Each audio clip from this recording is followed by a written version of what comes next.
Hello guys, my name is Diego Leyes and today I will be talking about the case study Tylenol poisoning. This is a case study that involves managing crisis projects. This is the situation. In September of 1982, 7 people died after taking extra strength Tylenol laced with cyanide. These deaths were the first ever to result from what came to be known as product tampering. Johnson and Johnson used three phases to manage the crisis: discovery, assessment and quantification of the risks, and the containment of potential damage, and establishment of a recovery plan and risk mitigation. The CEO, James Burke, led the control of the situation by managing all stakeholders under the company credo. Then, Tylenol capsules were reintroduced in November of 1982 in 3-plus seal tamper-resistant packaging. However, 4 years later, a person was reported dead after ingesting extra-strength capsules. The company managed the company managed very well the crisis again and received high marks for handling both crises in a great way. The first question is, when a crisis project occurs, who should be the leader of the crisis team? One of the functions of the CEO is to manage these kinds of problems. So the CEO should be the leader of a crisis team. The second question says, will there be a crisis committee or a crisis project sponsor? A crisis committee should be created.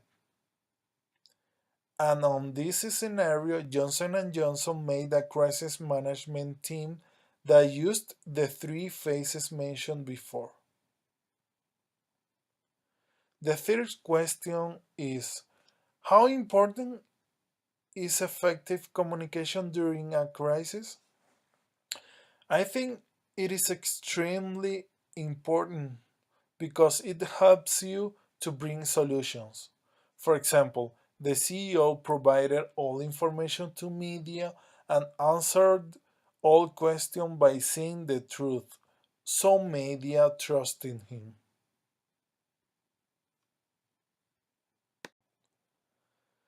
The question number 4 is, how important is stakeholder relations management during a crisis? It is important because it helps to create trust and transparency.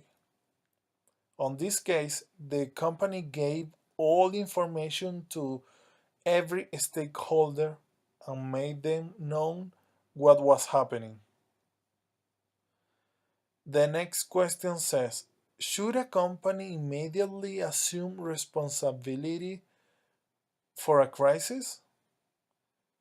I think the company needs to assume responsibility and cooperate with media or government agency to try to find solutions because social responsibility is over financial topics.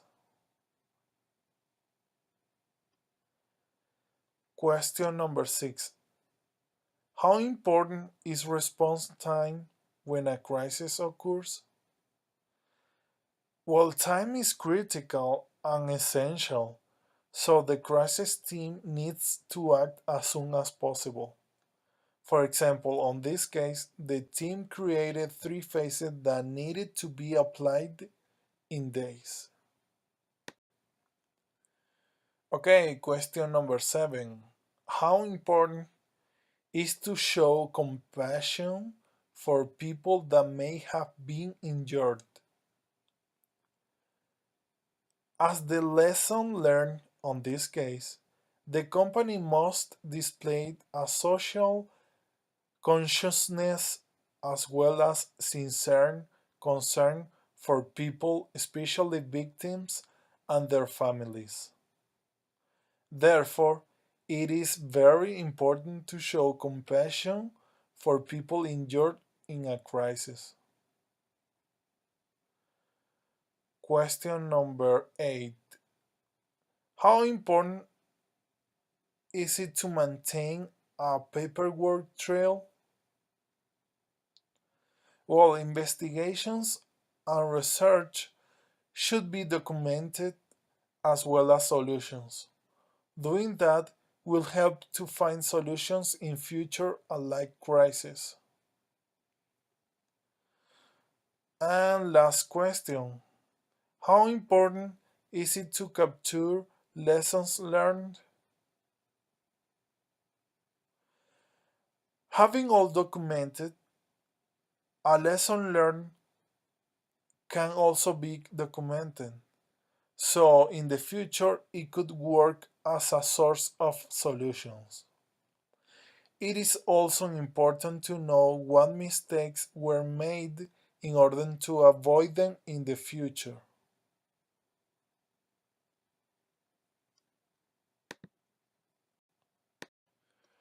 Okay, guys, this being all for today. I hope you liked it and see you next time. Thank you.